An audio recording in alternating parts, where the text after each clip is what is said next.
Assalamualaikum warahmatullahi wabarakatuh. Anak-anakku kelas 8, kita bertemu lagi pada mapel SKI, yaitu pada pertemuan yang kedua. Semoga di pertemuan yang kedua ini anak-anak menjadi lebih baik dalam artinya dalam mempelajari pelajaran. LKS-nya jangan lupa dibuka ya. Ini. Dan sebelum saya mulai, mari kita berdoa terlebih dahulu. Semoga kita tetap diberikan kesehatan, diberikan kekuatan, dan semoga pandemi ini cepat berlalu. Anak-anak bisa kembali belajar secara tatap muka, bisa belajar di madrasah dengan izin Allah. Nah, mari kita berdoa dengan iringan bacaan basmalah. Semoga dengan membaca basmalah doa kita dikabulkan. Bismillahirrahmanirrahim. Materi PJJ SKI kelas 8 pertemuan kedua semester Gasal. A. Faktor pendukung berdirinya Daulah Abbasiyah. 2. Ya ini A. Faktor pendukung berdirinya Daulah Abbasiyah. Masih melanjutkan pada pertemuan yang lalu, yaitu C. Para penguasa Daulah Abbasiyah. Perlu anak-anak ketahui bahwa Daulah Abbasiyah itu berkuasa selama 5,5 abad. 5,5 abad itu 5,5 abad 550 tahun. Nah, sangat lama, mulai tahun 132 sampai 656 Hijriah atau 350 sampai 1258 Masehi. Dalam masa kuasaannya tersebut dipimpin oleh 37 khalifah selama 550 tahun atau 5,5 abad. Iku sing mimpin ana 37 khalifah. Ya, dari 37 khalifah ini terdiri dari Bani Abbas, ya, kemudian Bani Saljuk dan Bani Saljuk ya, dan Bani Buwai. Yang pertama dari Bani Abbas ini ada 18. 1. Abul Abbas As-Saffah, ini ada di LKS kalian. Bisa kamu lihat di bagian rangkuman, ya, bagian rangkuman ini dilihat. Abul Abbas As-Saffah itu nama aslinya Abdullah bin Muhammad bin Ali bin Abdullah bin Abbas. Nah, ini sudah ada masa jabatannya mulai 750 sampai 754 Masehi. 2. Abu Ja'far Al-Mansur. Abu Ja'far Al-Mansur ini adik dari Abu Abbas As-Saffah, yaitu Abdullah bin Muhammad iki mau. Yang ketiga Al-Mahdi. 4. Musa Al-Hadi. 5. Harun Ar-Rasyid. 6. Al-Amin. 7. Al-Ma'mun. 8. Al-Mu'tasim. 9. Al-Wasik Billah. 10. Al-Mutawakil Allah, ya. 11 Al-Muntasir Billah. 12 Al-Musta'in. 13 Al-Mu'taz Billah. 14 Al-Mu'tadi Billah. 15 Al-Mu'tamad. 16 Al-Mu'tazid, ya. 17 Al-Muktafi. 18 Al-Muqtadir. Bisa disimak di LKS kalian pada rangkuman. Yang selanjutnya adalah dari Bani Buwaihi. Ya, dari Bani Buwaihi ini ada 8 pimpinan. Yang 18 tadi dari Bani Abbas, kemudian 8 Bani Buwaihi. Mulai nomor 19 Al-Qahir, Ar-Radi, Al-Muttaqi, Al-Mustakfi, kemudian Al-Muti, At-Ta'i, Al-Qadir, Al-Qaim. Ini yang dari Bani Buwaihi.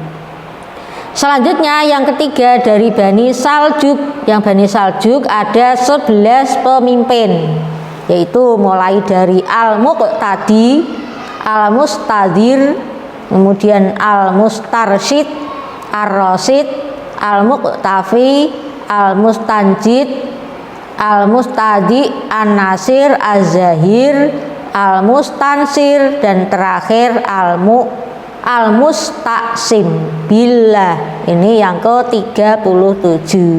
Jadi dinasti Abbasiyah itu dipimpin oleh 37 khalifah selama 5,5 abad. Daulah Abbasiyah menerapkan sistem pemerintahan monarki. Monarki ini bisa diartikan turun-temurun. Artinya raja menunjuk kepada bawahannya. Dikatakan turun-temurun karena yang semula menjadi pimpinan itu ayahnya, kemudian turun kepada putranya. Di mana khalifah dipilih berdasarkan garis keturunan dan rakyat harus tunduk menerimanya. Mau tidak mau rakyat harus tunduk. Di Indonesia menerapkan demokrasi Pancasila, di mana presiden dipilih oleh rakyat melalui pemilu atau pemilihan umum. Masa Khulafaur Rasyidin juga begitu. Pemilihan khalifah dilakukan dengan cara musyawarah untuk mencapai mufakat atau disebut demokrasi. Selanjutnya, keruntuhan Daulah Abbasiyah. Ada 2 faktor penyebab keruntuhan Daulah Abbasiyah, yaitu faktor internal dan faktor eksternal. Faktor internal lebih banyak berperan sebagai penyebab kehancuran Daulah Abbasiyah. Di antaranya pertama, hubbud dunia, kecintaan yang berlebihan terhadap kemewahan dunia. Para pemimpinnya banyak yang mencintai keduniaan sehingga dia selalu hidup bermewah-mewahan tanpa memikirkan rakyatnya. Periode awal dilakukan oleh Daulah Abbasiyah yang berkuasa itu menghasilkan kemakmuran dan kemewahan hidup di kalangan penguasa.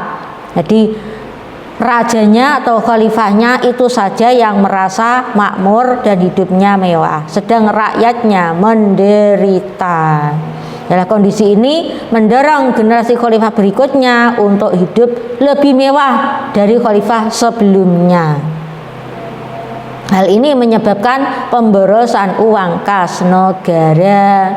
Selanjutnya yang kedua atau B, konflik keluarga Daulah Abbasiyah yang berjuang pada perebutan kekuasaan, terus akhirnya ingin menduduki kekuasaan atau sebagai penguasa, rebutan karena hidupnya menjadi mewah.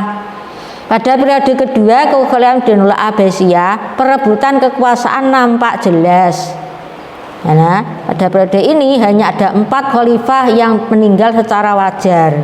Selebihnya para khalifah yang meninggal diracun, dibunuh, diturunkan paksa. Ini karena rakyat tidak suka. Karena rakyat selalu menderita tanpa diperhatikan. C. Meningkatnya konflik keagamaan. Konflik antara kelompok Syiah, kelompok Sunni menjadi Syiah. Sejak masa Khalifah Ali bin Abi Thalib dan Muawiyah bin Abu Sufyan tidak pernah selesai hingga masa Daulah Abbasiyah. Selanjutnya D.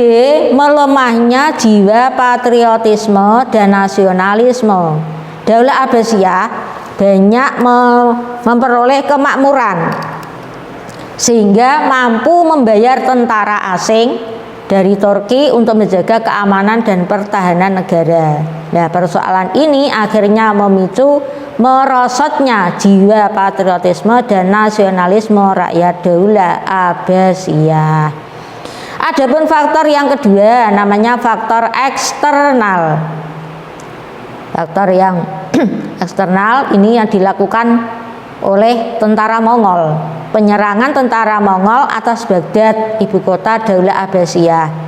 Tentara Mongol ini dipimpin oleh Hulagu Han tahun 1258 Masehi. Saat itu Daulah Abbasiyah dipimpin oleh Khalifah Al-Mu'tasim billah, berarti dipimpin oleh khalifah terakhir yang ke-37. Setelah kota Baghdad hancur dan Khalifah Daulah Abbasiyah terbunuh, Al-Mu'tasim ini terbunuh, maka berakhirlah kekuasaan Daulah Abbasiyah untuk pertama kalinya dalam sejarah. Ya, dalam sejarah dunia Islam tanpa khalifah yang namanya biasa disebut-sebut dalam sholat Jumat. Nah, setelah itu maka terjadi kekosongan dalam kekuasaan. Kemudian akhirnya muncul pemberontakan, banyak muncul pemberontakan. Pada periode kedua Khalifah Daulah Abbasiyah tidak kuat para pendahulunya, kebijakan pemerintah tidak berpihak kepada rakyat, tingginya pajak dibebankan kepada rakyat, mengakibatkan banyak daerah yang memberontak dan memisahkan diri dari pemerintah pusat Daulah Abbasiyah. B. Dominasi bangsa Turki dan bangsa Persia. Bangsa Turki dan bangsa Persia ini berasal dari Bani Buwayhi. Banyak menguasai pemerintahan dan mempengaruhi kebijakan khalifah. Segala persoalan terkait jalannya roda pemerintahan dikendalikan oleh bangsa Turki dan Persia.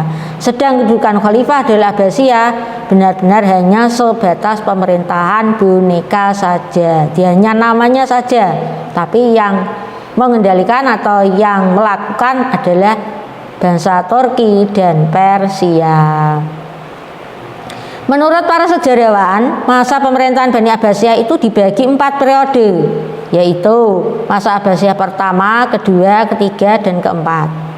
Dikatakan masa Abbasiyah pertama itu disebut periode pengaruh Persia pertama, yaitu dimulai sejak lahirnya Daulah Abbasiyah.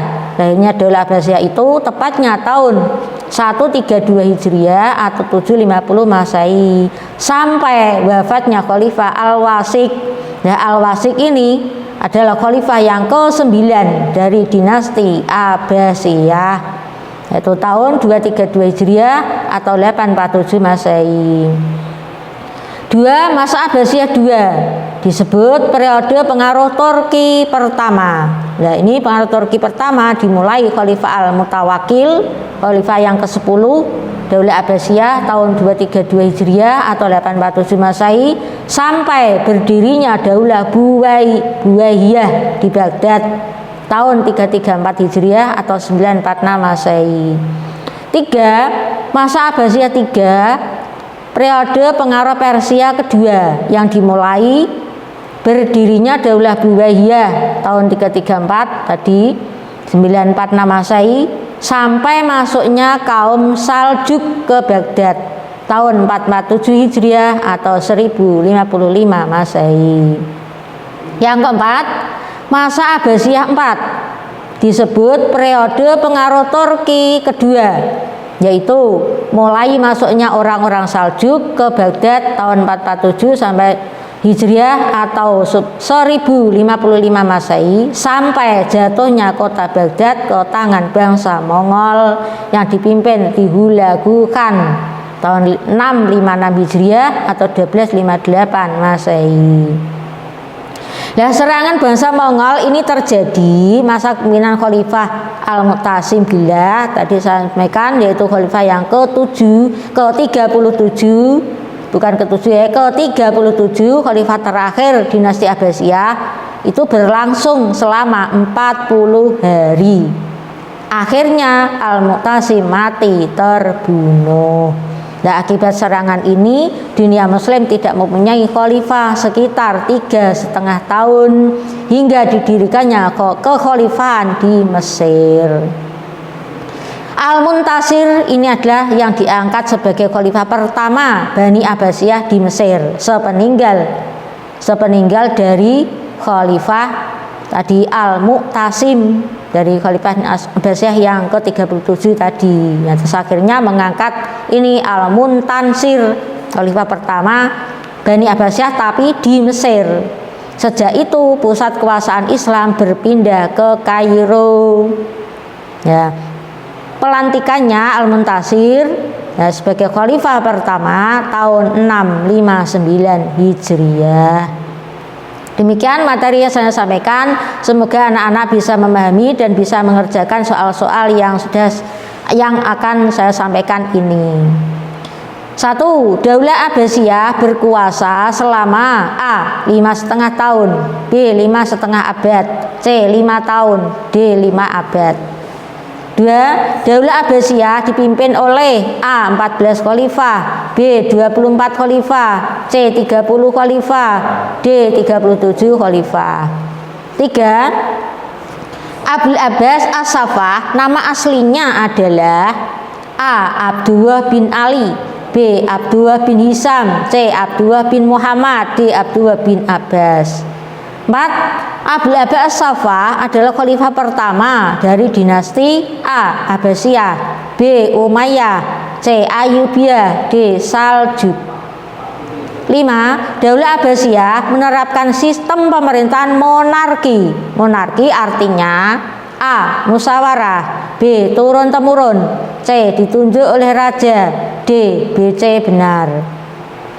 6.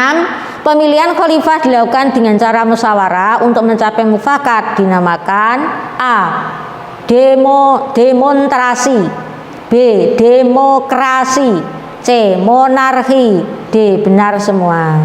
7. Kecintaan yang berlebihan terhadap kemewahan dunia termasuk salah satu keruntuhan A. Dinasti Abbasiyah, B. Dinasti Ayyubiyah, C. Dinasti Umayyah, D. Dinasti Buwayyah.